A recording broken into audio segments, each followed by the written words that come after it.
I met every single person. You do that all the time. Where and when. So exact dates, now, exact times. And now you have an extra one to add. We're talking about shoes? Yes, I love, they're gorgeous. They make me 5 inches taller. I want to see them.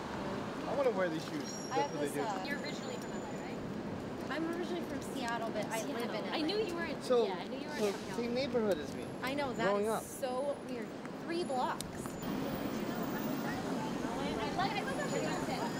I like how we know things like that. Yeah. I like it. It's No, good. it's not an industry secret. It's a Stephanie Reese secret. No, I'm pretty sure she's not the only one who does it. Yeah, where you're just... Yeah, we're just... People keep telling me I should be sure. Could work. That actually would be a Get disaster. over. Not like a... Well, if you... Or as the joke went. I was just saying the bounce back. Oh, right. New generation Pinoy are the second generation and even third and fourth here in the U.S. of young Filipinos, Filipino Americans that I'd say we're professionals. We are, you know, artists. We're in all fields within the U.S. and we have a longing to know more about ourselves. We definitely have been influenced by our Filipino culture through our parents and that have raised us here in the States. But we've all, I think collectively, have had a longing to know more about ourselves in the, and more about our parents and why we were raised that way and how our Filipino heritage has influenced who we are as Filipino Americans. And yet, at the same time, we're still Americans. And I think that the new generation, it has a longing curiosity and a love for the way we were raised by our parents, but we also want to know more. And I think we're a generation of questions and longing for both what ties us to the Philippines, our homeland of our parents, to also being American and how that combines. For me, I think the new generation Pinoy, here in America, our big marker is this realization that we are talented and we're proven.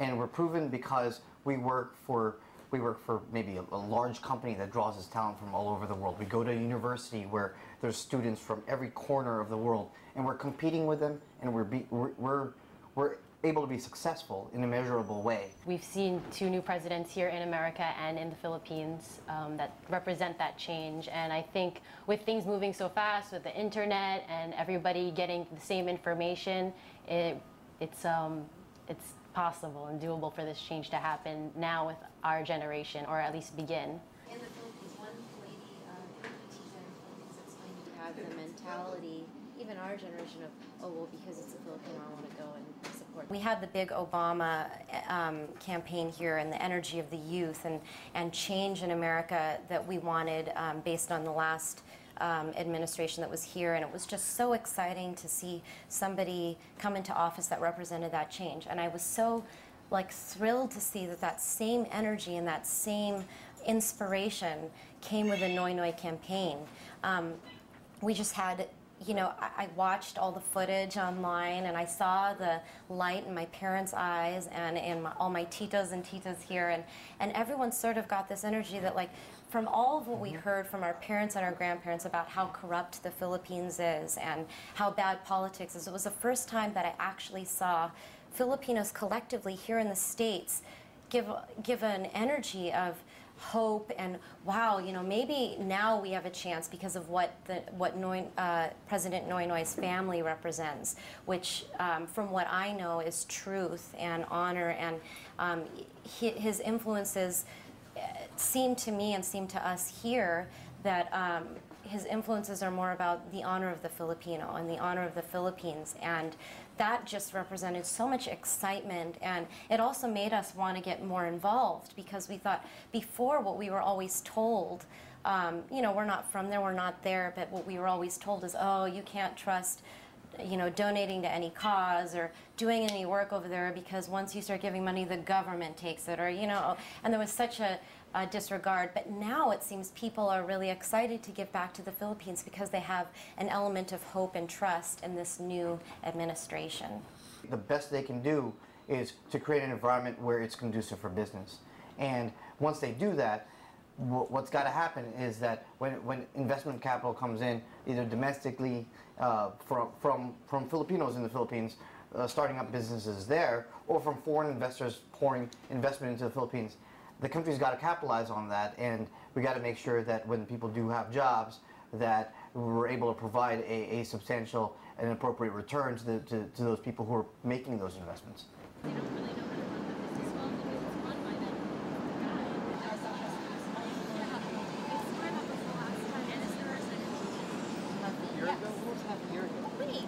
I hope that when he meets with President Obama, that President Obama has a newfound faith in the Philippines too. After what recently happened in the Philippines with, with the Chinese tourists and all, we want to establish that that happened there, but that's not who we are. And for example, and that whatever past administrations did is not what represents us as Filipinos today. And I would hope that President Noynoy has the opportunity to express that and to create a great dialogue with President Obama that would give some trust in the Philippines and vice versa, and that we can work together, because there's so many Filipinos here in America. And I think the power of the Philippines is not just in the country, a country that has so many poor people. I think the power of the country is in the overseas Filipinos such as ourselves, and not just our generation,